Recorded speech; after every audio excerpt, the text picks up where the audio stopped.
You've had the surgery. What does it feel like to miss your penis? I 100% feel like I was part of some cruel medical and social experiment.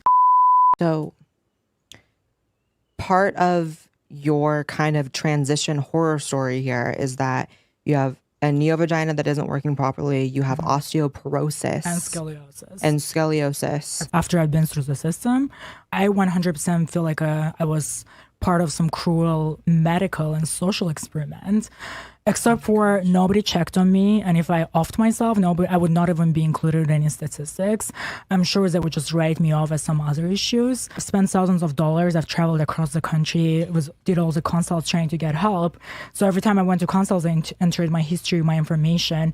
None of those people are studying like detransitioners. So when trans community says regret rate is 1% and complication rate is 1%, that's bullshit. It is bullshit. And you guys need to hear this. What they don't really tell you is that the body treats you as a wound. It tries to close up. Yes, constantly trying to close up. In my case, it started shutting down right away pretty much. So I got a revision. Like a few months later, I was back on operating table and I got blamed at the time that like you didn't dilate enough, even though I was religiously dilating and I couldn't understand it, just patient blamed pretty much.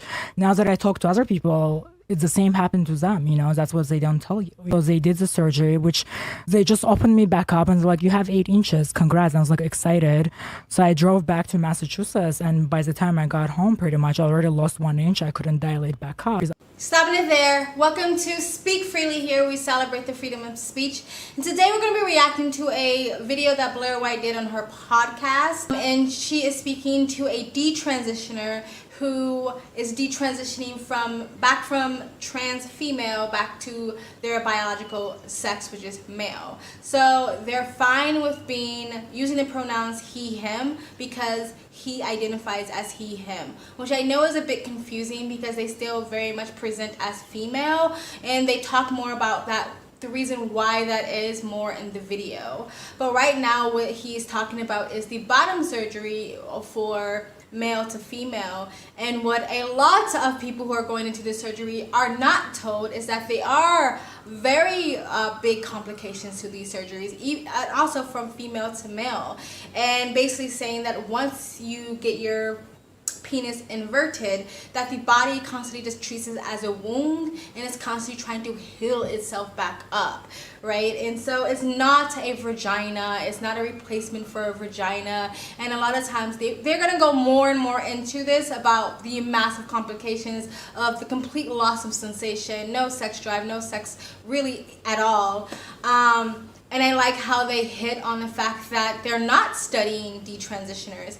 And they will talk about this more in the podcast, but basically if you are still identifying as trans and you have complications, they might count you in the statistics, but once you start to detransition, they kind of knock you out of the community and don't really take your experiences into account when they're adding up all this data and statistics at the moment. And plus, we haven't had this massive surge of children transitioning or people transitioning, period. And so there really is not a lot of long-term studies. And so basically talking about how the doctors did all these operations on him, and then when he went back for help, it was kind of like they didn't want to help, and he's going to talk more about that in the podcast, how they will just mark you down as a difficult patient and nobody wants to touch you anymore after butchering you. They don't want to fix you.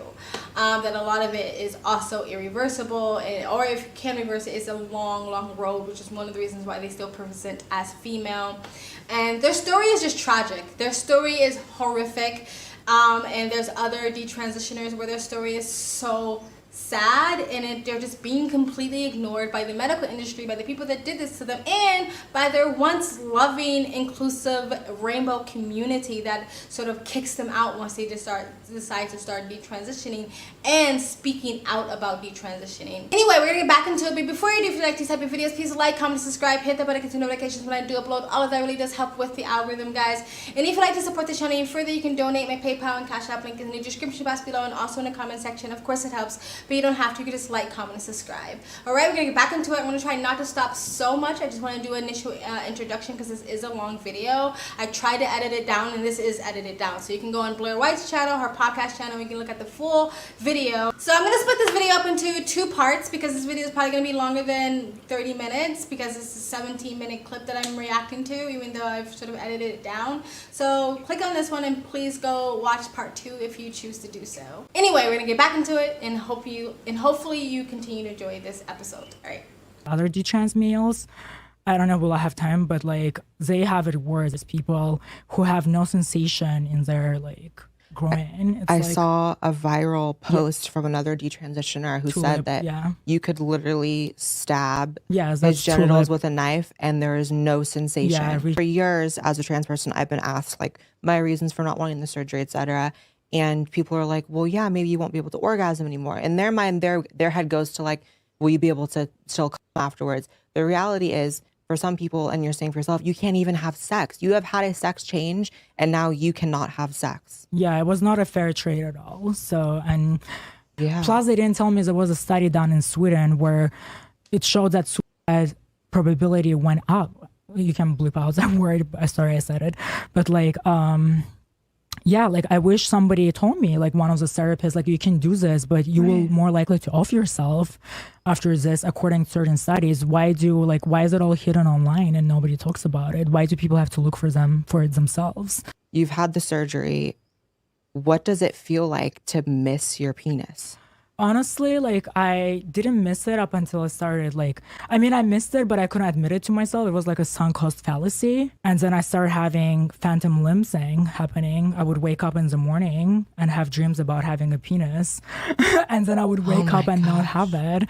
And now I'm like, I wish I could go back. I made a huge mistake, But I realized I will never be able to get back my penis. And it's a very traumatic realization. And it's super sad. I mean, I don't want to like a pity party, but it is sad. Like, I mean, I fucked my life kind of. I could have been so much more vibrant person and could have accomplished so much more, Stopping it there.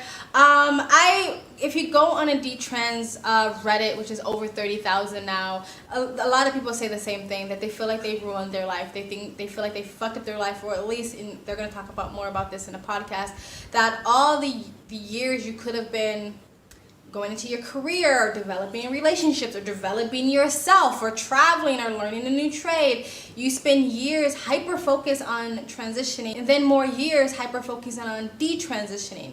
And so you're almost like not actually living your life. So I've heard multiple detransitioners sort of say that they feel like they've ruined their life. And I hope that they do get to a place where they don't feel like that, because unfortunately for a lot of detransitioners, they are just going to have to learn how to live with their new body and love that new body. And like, again, this is why this person hasn't presented as male yet and hasn't rushed their detransitioning, because they have accepted the fact that this could be permanent and I don't want to rush it because they rushed it before. And they're going to talk more about that in the podcast. But it is really sad. And he talked about the study in Sweden. This was talked about in this documentary, What is a Woman by Matt Walsh.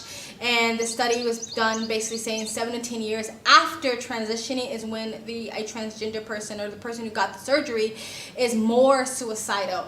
And a lot of the activists, again, will say, well, this is because of transphobia and bullying and the parents not accepting them. And I'm not saying that some of that doesn't play a part, but there's no evidence of that. From what we see, it's just because of the mental health, that a lot of these people are suffering from other mental health issues that was undiagnosed or misdiagnosed. And if you actually have gender dysphoria or body dysmorphia, transitioning doesn't actually cure that for everyone. And so this is true. And again, if you are going from male to female, once you remove your penis, it is no going back from getting that penis back. And I don't know why I feel this way, but I just feel like as a guy that'd just be more harder to try to detransition if other than like a woman going back to being a woman. You know what I mean? He talks about the lack of sex and the lack of sex drive and the lack of the ability to have sex a lot in this video.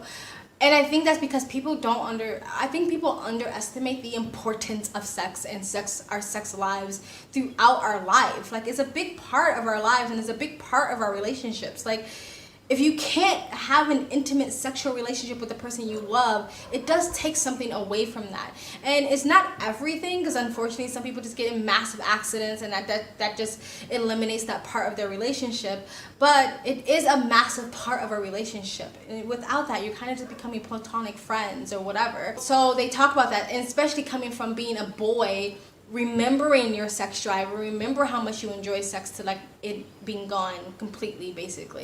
Anyway, let's get back into the podcast. And I do miss my full sex drive, and I honestly can't even take too much testosterone because it will give me more sexual desires, and I can't really experience all that because it's traumatic. And honestly, moving forward, I don't even know like what hormones I'm gonna be on. And I told them that I was not happy with my transition. I was trying to get in touch with one of the therapists who gave me letters, and nobody even gave me his email.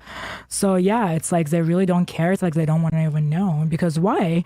It's a big industry. All the surgeons. And it only is a bad look for them to have a patient say, I regret this. Right, because it doesn't align with the general narrative. Because it will make a lot of people reconsider if that's the right step for them. I wish somebody hugged me a few years back and be like, you know what? You can present feminine, you can wear heels, hair, whatever you want. But the sad reality, we don't have technology to make you an actual woman. So you wish someone would have stopped you from transitioning? I wish. And my parents tried to, but they were not in America, and they just told me like, it was more of a religious spin, but at the time I was not willing to listen to them. They just said, in a Muslim religion it's haram, they said it's like you're going against God. But if one of medical professionals said, like, I just feel so angry. I feel like these people didn't have my best interests. They never tackled my childhood traumas. They never dove deeper. They just assumed that was like, they affirmed me, into this oblivion, into self-harm. That's what's so dangerous, right? Is that we have these affirming therapists and doctors now who have every incentive in the world to say, yes, you are trans, this is the issue you're struggling with, rather than try to see if there's another cause. And a lot of times there is another cause. In your case, there were more causes that weren't looked at. But I think people need to go back to a science lab and figure out and have better stricter definition of what true trans is. Yes. And this is not gatekeeping. We're in trouble. Like there's already so many kids that regret it, And what's so wrong with gatekeeping? Yes, it's like, this is the only medical situation where you get to choose your own treatment plan. Like, what the hell? You get to choose, like, do you just want to be on hormones? That's such a great point. Or do you want to take it further with bottom surgery? It's like, they should honestly. Stopping it there. So Dr. Jordan Peterson hit on this in again, What is a Woman documentary, where they talk about this. Yeah, again, the only time you go into a doctor's office or a therapist's office and they let you self-diagnose yourself and they let you pick your treatment without giving you all the warnings and the negative side effects of what might happen to you. They're not well informing these kids and these parents and these people who want to transition. They're not giving them all the information. And as we also saw in What is a Woman documentary, how they fast track you into transitioning. Before, I believe when Buck Angel is a trans man, and he said when he transitioned way back in the day, like, I don't know, he's like 60, so like a long time ago, like 30 years ago, when he transitioned, you were required to socially transition for a good year or so before you were able to medically or surgically transition,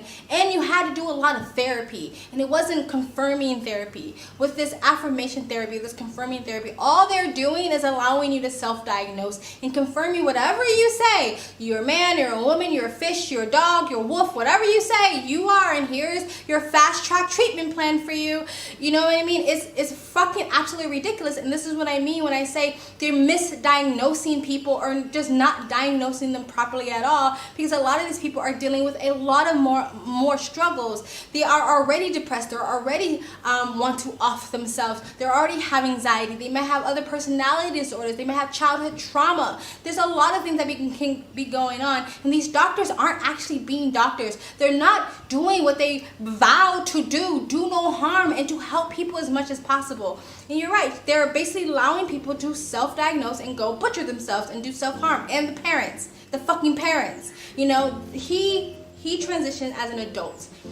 So, which proves that if an adult can fall into this, and we saw this with the trans man in What is a Woman documentary, he fell into this sort of like this love bombing on the internet. Yes, everything you feel is right. You are a man. You should transition.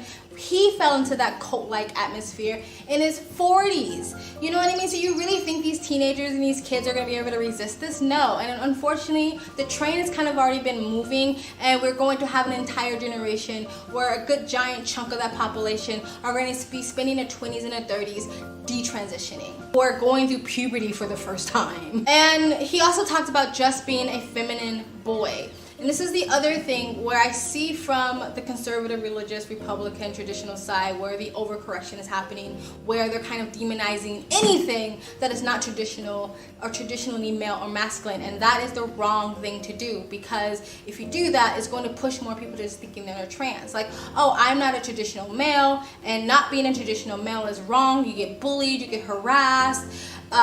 You can maybe even be physically harmed, so let me just become a woman. And they do talk about that in his podcast, that one of the reasons why they transitioned because they were being bullied, and they thought if I transition to a woman, I'll be treated better in society. That female privilege they're trying to get a little bit of get their hands on. And so we have to be more open to allowing people to express their femininity and their masculinity how they wish to do that, without them feeling like they have to transition to be treated better in society, or to feel more comfortable expressing themselves how they want to express themselves. But anyway, let's continue.